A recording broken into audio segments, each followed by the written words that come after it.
Tá gravando? Então vamos falar desse tema mesmo. Rotinas de dormir. Todas as casas têm rotinas de dormir, cada um de maneira diferente. Será que existe algum elemento que pode ajudar os nossos filhos a se conectarem com Deus na hora de dormir?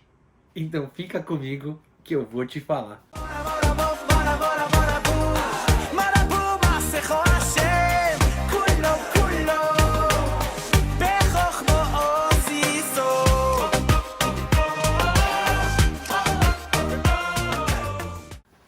Hoje eu vou provar para vocês que a hora de dormir é um dos momentos mais incríveis de conexão entre pais e filhos e entre seres humanos e o seu Criador. É um momento espiritual onde a nossa alma volta ao nosso Criador. Pela religião judaica, a hora de dormir representa 1/60 da morte. Tanto que a gente, ao acordar, a gente fala Modeh ani lefanecha, eu te agradeço, Deus. Melech Chai vekayam, o Deus que é eterno. She'achzarta bi nishmati, que você me devolveu a minha alma, pois minha alma subiu no período que estava dormindo. Bechemlah rabai emunater, com muita piedade. Deus podia ter deixado nossa alma lá em cima e a gente não teria acordado vivo. E Deus, com muita piedade, devolveu a nossa alma. Então o momento de dormir é um momento de conexão espiritual. E é um momento muito bom para educar. Saiba que enquanto o seu filho está dormindo, ele pode ser educado. E é isso que a gente vai conversar hoje. Antes da gente falar da rotina de dormir, eu tenho uma pergunta para vocês. Quem de vocês já não acordou de manhã com diferentes sensações? Sensação de disposto, de mais um dia tá começando? Ou sensação de indisposto, cansaço? Sensação de alegria, de euforia, ou sensação de tristeza, perturbação? E eu me pergunto, por que esse tipo de coisa acontece com todos nós? E pessoal, a resposta é, esses fatores acontecem devido ao momento que antecede o sono, na maioria das vezes. Eu tô aqui com um tratado de Brachot, primeiro tratado talmúdico da Babilônia, que trata um pouco de assuntos de sono. O último capítulo do Tratado de Brachot lida muito com assuntos voltados a sonhos. O que a religião judaica pensa sobre sonhos? Se alguém quiser saber, o tratado para se aprofundar nesses assuntos é o Tratado de Brachot, o último perek, o último capítulo. Muito de nós sonhamos. Sonhamos coisas boas, sonhamos coisas ruins. Será que nós devemos suspeitar que os sonhos ruins vão afligir nossa vida? Eles são sinais que as coisas ruins estão para acontecer num futuro próximo? Então eu quero dizer para vocês que o Tratado de Brachot diz claramente que a maioria dos sonhos, conforme diz o Pasuk, Halomot shav yedaberu, os sonhos não querem dizer nada. Porém, nós sabemos que alguns sonhos sim representam profecias e sinais de Deus. Mas para um sonho desse acontecer, precisa de alguns sinais. Como, por exemplo, se repetir algumas vezes, ou uma outra pessoa sonhar com você, e normalmente esses sonhos, que são profecias, acontecem mais ao amanhecer. E a maioria dos nossos sonhos acontecem no meio da noite. Sendo assim, a maioria dos nossos sonhos não representam profecias, não representam sinais de Deus que alguma coisa pode acontecer. Então por que a gente sonha? Explicam os nossos sábios. A gente sonha porque a gente imagina, a gente pensa, a gente faz voltar na nossa cabeça as coisas que a gente vivenciou no nosso dia a dia. Se você vê muito filme de violência, provavelmente você vai sonhar com cenas violentas. As imagens que nos aparecem ao longo do dia nos entram de uma maneira tão profunda que sim, fazem a gente sonhar. E aqui vai minha frase bombástica dessa minha aula de hoje. O momento que antecede o sono é um momento de autoconhecimento pessoal de cada um de nós. Quem de nós, quando não chega no travesseiro, não olha para o teto e pensa: o que eu fiz hoje o que eu não fiz, o que eu deveria ter feito, o que eu não deveria ter feito, o que eu falei e o que eu não falei. Em outras palavras, esse momento que antecede o sono é um momento de autoconhecimento, de maturação, para fazer do seu amanhã melhor do que foi o seu hoje e foi o seu ontem. Assim sendo, o momento que antecede o sonho é um instrumento incrível de conexão entre nós e nós mesmos, entre nós e os nossos filhos. É um poderoso instrumento de educação. Veja então você, pai e mãe, que ferramenta poderosa você tem com o seu filho nesse momento tão especial que a gente acabou de falar, que é o momento que antecede o sono.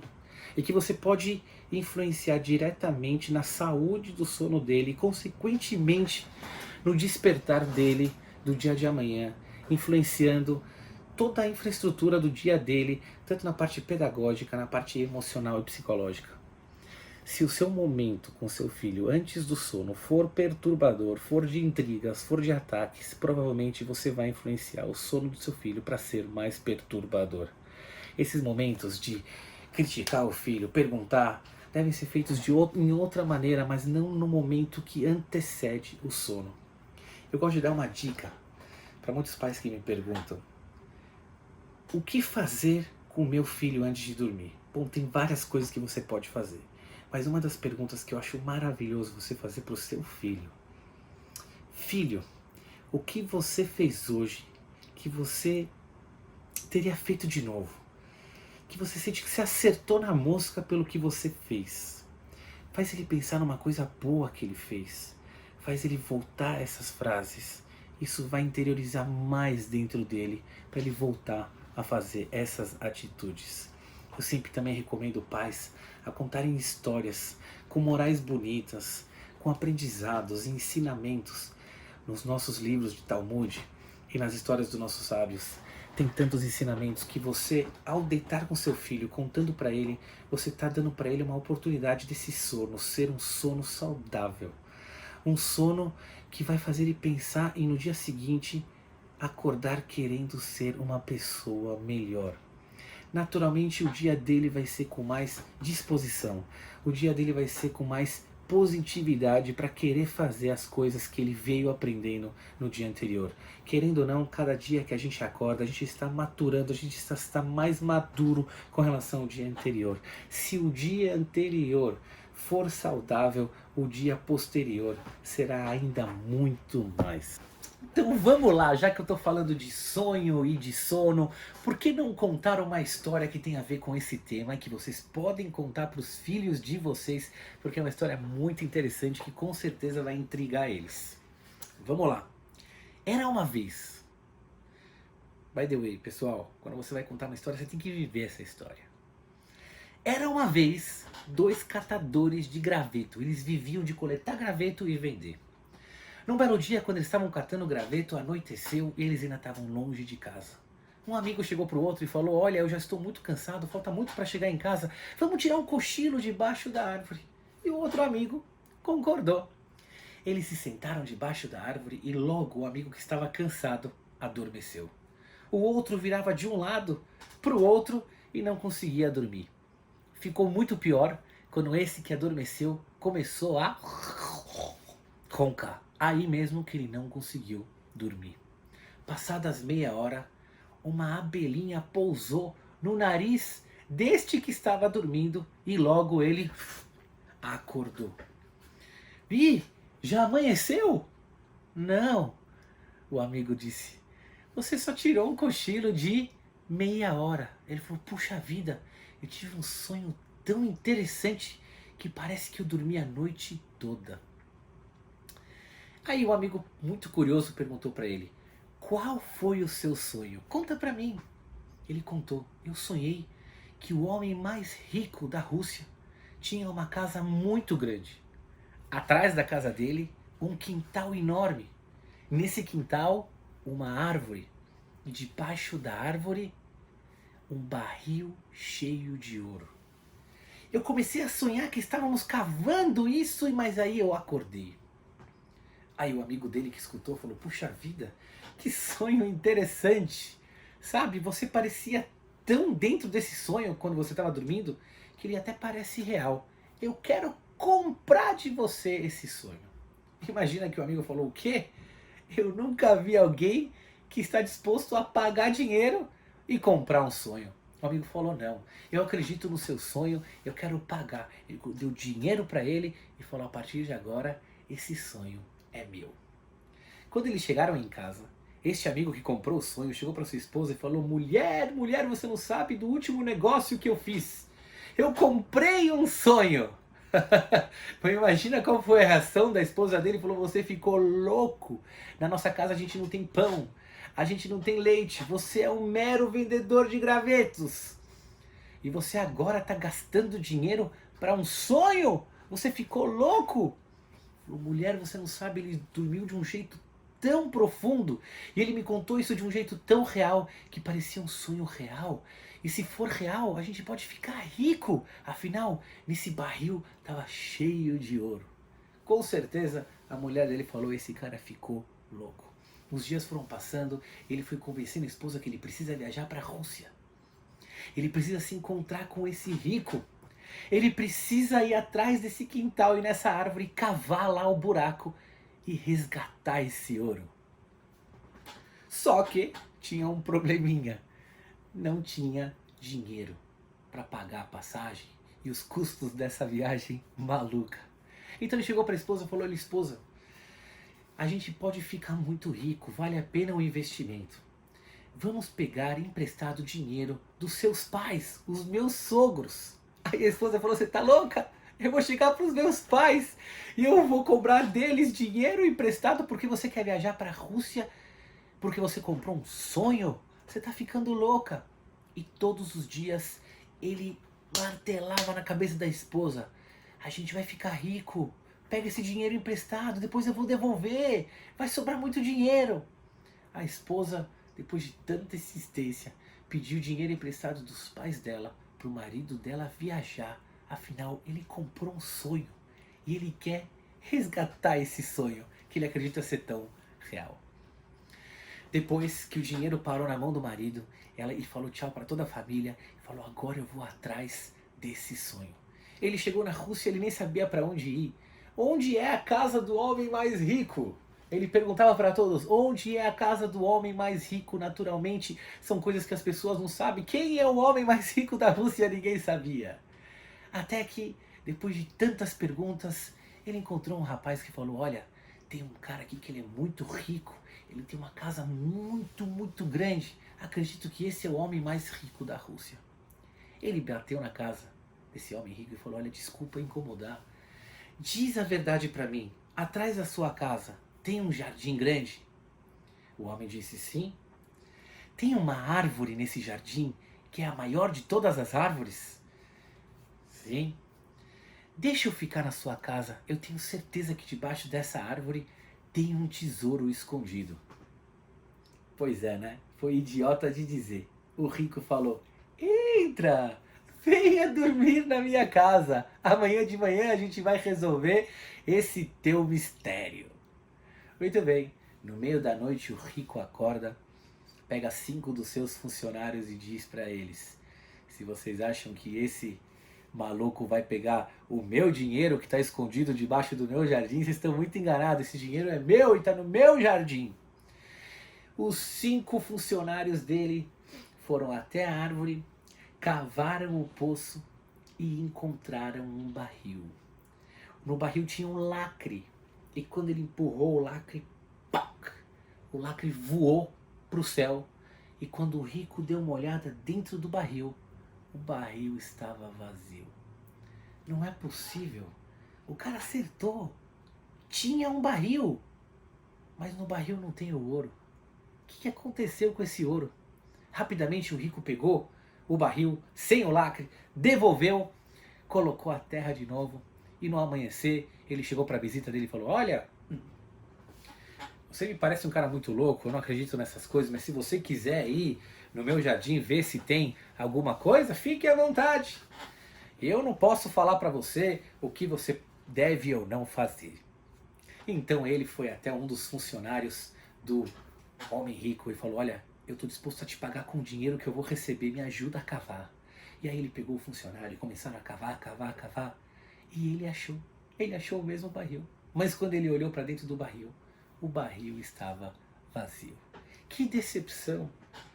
Eu comprei um sonho, eu viajei, eu peguei dinheiro emprestado dos sogros, eu achei a casa, eu achei o homem rico, eu achei o quintal, eu achei a árvore, eu achei o barril, mas eu não achei o dinheiro. Como pode ser que um sonho que era tão real, a parte mais real, não se realizou? Ele voltou para casa todo triste. Agora eu estou em mais dívidas. Como eu vou olhar na cara da minha esposa que já me acha um louco e agora vai me achar um super louco? Mas quando ele chega na casa dele, ele é recepcionado pela esposa e pelos filhos, gritando: estamos ricos. Pai, você não vai acreditar, enquanto você estava viajando numa bela noite, pelas janelas das nossas varandas, quebraram as janelas milhares de moedas de ouro, colocando toda a sala cheia de moedas. Você não está entendendo, elas caíram do céu. Como pode ser uma coisa dessa? E ele falou: como pode ser? Que horas foi isso? Foi na mesma hora que tudo aconteceu, quando o rico abriu pela primeira vez o lacre da tampa, a tampa do lacre do barril, quando ele cavou no meio da noite. Pessoal, essa história é incrível, eu vou dizer por quê. Aliás, você deve até pegar essa história e perguntar para o seu filho o que ele aprende dessa história. Porque essa história tem muitas morais. Essa história tem muitos ensinamentos. Primeiro, que é muito bom sonhar. Segundo, que sonhos podem se tornar realidade. Basta muito da sua força de vontade e da sua crença para alcançar os seus objetivos. Terceiro, que nós não podemos vivenciar nossas vidas e nos basearmos nos sonhos. Esse homem teria recebido dinheiro de qualquer forma, mesmo se ele não tivesse viajado para a Rússia, porque Deus pode tirar de um e dar para o outro, dar para o que você menos imagina. Tudo está na mão dele. Esse é um tipo de história que vai intrigar o seu filho. Na hora quando você perguntar para ele, o que você aprende dessa história? Deixa ele falar o que ele aprende dessa história. Primeiro dizer que Deus pode tudo, Deus tira de um e dá para outro. Deus pode colocar o seu dinheiro no quintal de uma outra pessoa e fazer ele vir até a sua casa voando. Deus dá para você a oportunidade de sonhar. Deus dá a oportunidade para você acreditar nos seus sonhos, correr atrás da sua felicidade. A felicidade está dentro de cada um de nós. Cabe a nós encontrá-la. Pessoal, presta atenção que eu vou falar para vocês. Isso vale com relação a filhos e mesmo com relação a relacionamento entre pessoas. Não deixem as brigas dormirem. Não durmam com as brigas. As brigas influenciam no nosso sono e influenciam também em esfriar relacionamentos. É tão bom dormir com as brigas resolvidas, com os seres humanos em paz. O nosso sono acaba sendo mais em paz e a nossa saúde física e mental fica em paz. Nem sempre você, pai ou você, mãe, vai conseguir deitar com seu filho e colocar ele para dormir, mas esporadicamente. Se você deitar junto com ele, escutar o que ele tem a dizer, as dificuldades, ajudar com seus conselhos, contar uma história, rir um pouco, você está influenciando diretamente no bem-estar do sono dele e, consequentemente, no bem-estar do dia posterior que está para vir. Lembre-se, essa é a minha dica para você. O momento que antecede o sono é um momento incrível de conexão, de educação, que vai ocasionar um futuro, o dia melhor do seu filho. Se você, pai e mãe, já tem isso claro, é um passo andado. E o próximo passo é de vez em quando deitar com eles, contar uma história, ler um livro, escutar as dificuldades do seu filho e tentá-los ajudar no momento que vai fazer eles pensarem a se tornarem pessoas melhores para o dia seguinte. Nós acreditamos que o momento que antecede o sono, a criança se torna uma esponjinha que absorve tudo o que se passa para eles. É exatamente por isso que nós recitamos o Shema Israel, ouve Israel, Hashem, o Deus, É seu Deus, Hashem, Ele é um. E é por isso que as nossas crianças, ao chegarem na escola, eles já sabem recitar o Shema Israel. Afinal, tantas noites eles fizeram isso com seus pais. Lembre-se, pessoal, e essa é a minha dica. O momento que antecede o sono, ele é um momento especial de conexão entre a criança e ela mesma. Entre a criança e o Criador. Entre a criança e os seus pais. A criança se torna uma esponjinha para absorver tudo o que você, pai e mãe, querem de melhor para o seu filho. Valeu!